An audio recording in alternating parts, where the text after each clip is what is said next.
Salut à toutes et à tous, c'est Elliot et bienvenue sur Fast Break Time.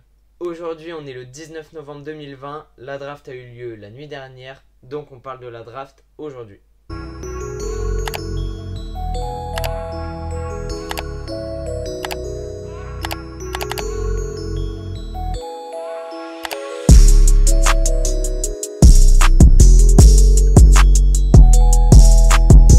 Pas mal de surprises ont eu lieu cette nuit, mais le Big Three est le même, Anthony Edwards, James Wiseman et LaMelo Ball. En première position, les Minnesota Timberwolves ont donc sélectionné Anthony Edwards, qui est un arrière très polyvalent. Malheureusement, il lui manque un peu de tir, mais il est hyper athlétique et c'est ce que cherchent les franchises NBA en ce moment. En deuxième position, les Warriors ont sélectionné un grand comme convenu et il s'agit de James Wiseman. Malheureusement pour lui, on l'a pas vu trop à l'œuvre à cause de problèmes de l'état, comme je l'avais dit dans ma vidéo sur la draft, mais cette année, on pense tous qu'il va vraiment exploser en NBA. En troisième position, les Charlotte Hornets ont décidé de choisir LaMelo Ball. Les Hornets semblent avoir fait un beau coup parce que beaucoup de personnes qualifient LaMelo Ball de joueur le plus talentueux de cette classe de draft. En quatrième position, grosse surprise, Patrick Williams a été choisi par les Chicago Bulls. On l'attendait bien plus bas autour de la 10e place, mais finalement il est drafté 4e. C'est un joueur qui n'excelle dans aucun niveau, mais qui n'est mauvais dans aucun niveau, donc ça va énormément correspondre à la philosophie des Bulls. En cinquième position, les Cleveland Cavaliers ont choisi un joueur qui a été énormément révélé ces dernières semaines. Il s'agit de Isaac Okoro. Il peut jouer poste 3 comme poste 2 et ça va être très intéressant de l'aligner avec Colin Sexton et Darius Garland.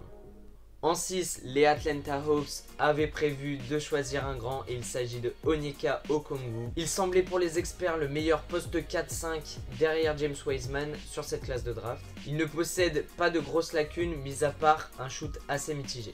En 7ème position, les Detroit Pistons ont choisi Killian Hayes. C'est super pour lui parce qu'il va avoir pour mentor Derrick Rose et il va être aux côtés de Sekou. Notre Frenchie est donc sélectionné 7ème, ce n'est pas une surprise puisqu'il était prévu entre la 4ème et la 8ème place. Avec une franchise en totale reconstruction, Killian Hayes va vraiment pouvoir s'exprimer.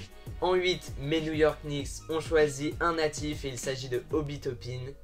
Avec quelques lacunes défensives, le meilleur joueur d'NCAA cette année est une très bonne pioche pour les New York Knicks. En 9, il était prévu bien plus haut, Deni Avdija est bien descendu et il se retrouve finalement du côté de Washington et des Wizards.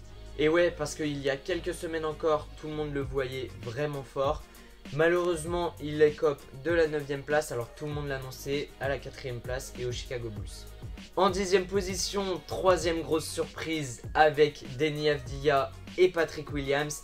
Jalen Smith est choisi par les Phoenix Suns. Avec un effectif très prometteur et l'arrivée de Chris Paul, je pense que Jalen Smith va tout de suite correspondre aux Suns et il va vite pouvoir contrer comme il sait très bien le faire. En 11, il est annoncé comme le meilleur shooter de cette draft. Il s'agit de Devin Vassell qui est choisi par les San Antonio Spurs. Peut-être quelques lacunes défensives sont à remédier pour Devin Vassell, mais c'est une très bonne pioche pour les San Antonio Spurs. Les Sacramento Kings, avec leur 12e pick, choisissent le passeur fou Tyrese Haliburton.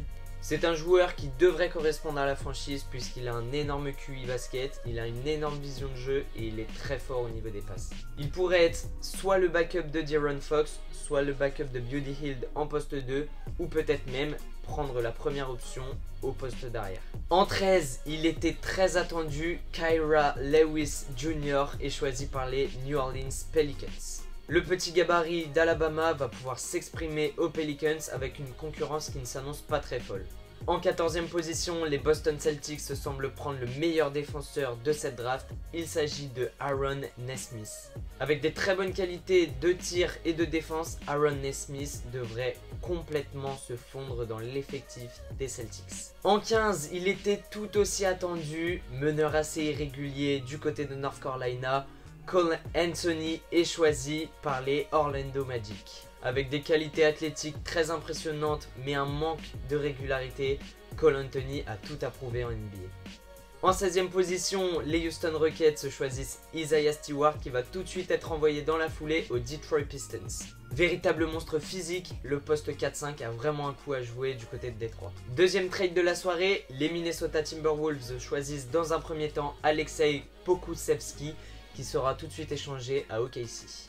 Joueur européen dont on ne sait pas énormément de choses, il pourrait être une très bonne pièce dans l'effectif de Oklahoma. Annoncé bien plus bas, les Dallas Mavericks choisissent en 18e position Josh Green. Le poste de 3 n'a pas un énorme QI basket, mais il semble avoir des grosses qualités qui ont retenu l'attention des Mavs. Gros bordel pour la 19e position, le choix revient finalement aux Detroit Pistons qui choisissent Saddiq Bey. Alien possédant pas forcément de lacunes mais pas forcément de grosses forces, il semble être aussi un assez bon joueur pour l'effectif des Pistons.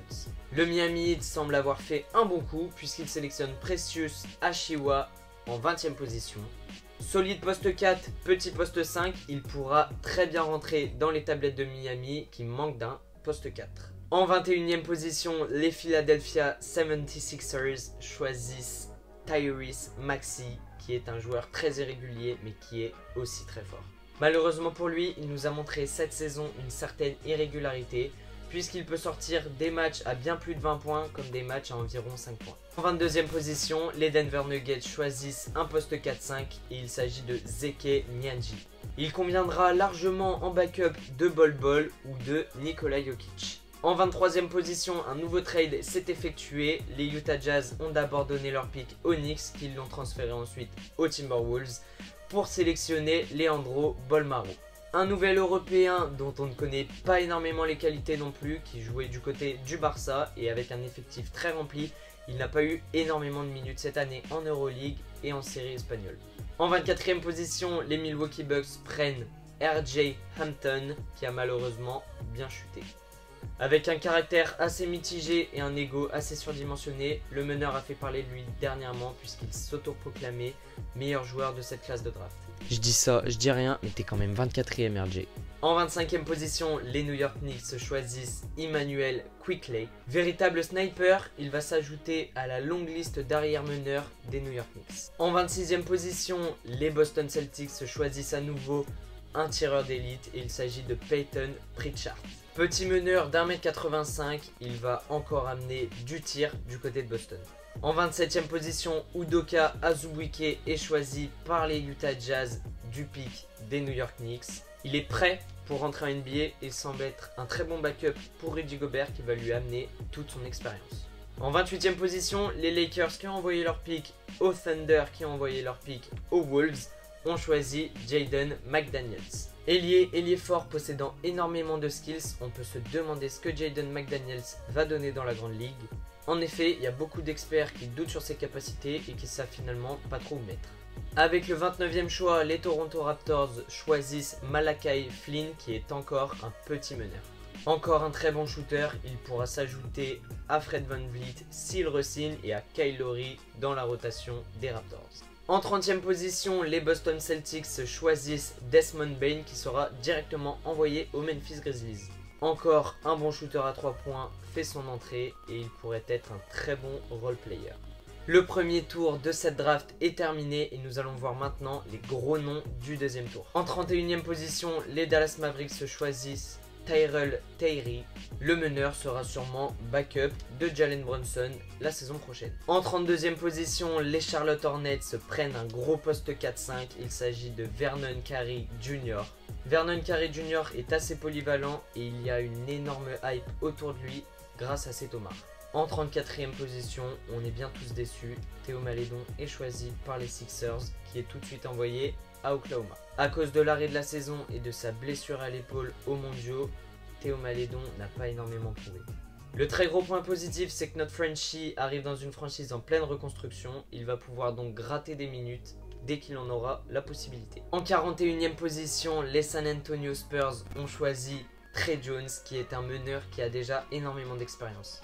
En effet, il a réalisé tout son cursus universitaire, il va donc directement apporter de l'impact du côté de San Antonio. En 48e position, Nico Mannion va pouvoir s'ajouter aux Splash Brothers de Golden State. Malheureusement, on a appris hier dans la soirée la blessure de Klay Thompson à l'autre tendon d'Achille. On ne sait pas encore la gravité, mais ça sent pas très bon pour Klay. Mais on n'en doute pas, il va revenir encore plus fort et on espère qu'il ne nous fera pas sa deuxième saison d'affilée. La nouvelle est tombée hier soir, juste après que je finisse de tourner. Klay Thompson souffre d'une rupture du tendon d'Achille et manquera donc toute la prochaine saison. mais on n'en doute pas, il va revenir encore plus fort et on espère qu'il nous fera pas. En 54e position, les Indiana Pacers se choisissent Cassius Stanley. Il est un arrière hyper athlétique qui, je pense, va pouvoir gratter quelques minutes petit à petit. On l'a notamment vu en œuvre du côté de Sierra Canyon en high school. Cette année, je vois pas énormément de flops, mais bien évidemment, je vois des joueurs qui n'apporteront pas énormément à la franchise. Il y a un flop que je vois arriver, c'est celui de Deni Avdija. Petit à petit, au fil des semaines, on s'est aperçu qu'il lui manquait pas mal de choses, dont un tir très fiable. Donc je pense que la hype autour de Deni va vite redescendre. En revanche, je pense qu'il va aussi avoir des gros steals. Quand je parle de steal, c'est des joueurs qui vont exploser et qui n'étaient pas du tout attendus à ça. Je pense notamment à Trey Jones qui est énormément sous-estimé à cause de son gabarit. Je pense aussi à Vernon Carey Jr. qui devrait énormément taffer pour prouver. Nico Mannion aussi, pourquoi pas, puisque je pense qu'il va énormément apprendre de Klay Thompson et de Stephen Curry. Bien évidemment, on espère que ça sera de la même manière pour Théo Malédon et Killian Hayes.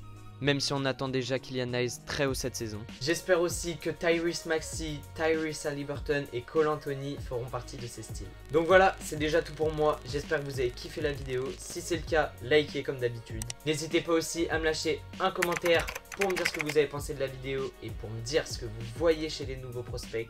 Comme d'habitude, c'est très important, appuyez sur le bouton rouge pour vous abonner et activer la cloche pour savoir quand je sors toutes mes vidéos. J'ai failli encore oublier, n'hésitez toujours pas à venir sur mon compte Instagram, j'y suis très actif et c'est là que tout se passe. Vous savez très bien que tout ça, ça mange pas de pain. Je souhaite aussi bien évidemment une très bonne rentrée à tous les rookies dans la ligue et qu'ils nous fassent rêver. Sur ce, c'était Elliot, vous étiez bien sur Fast Break Time, salut la team.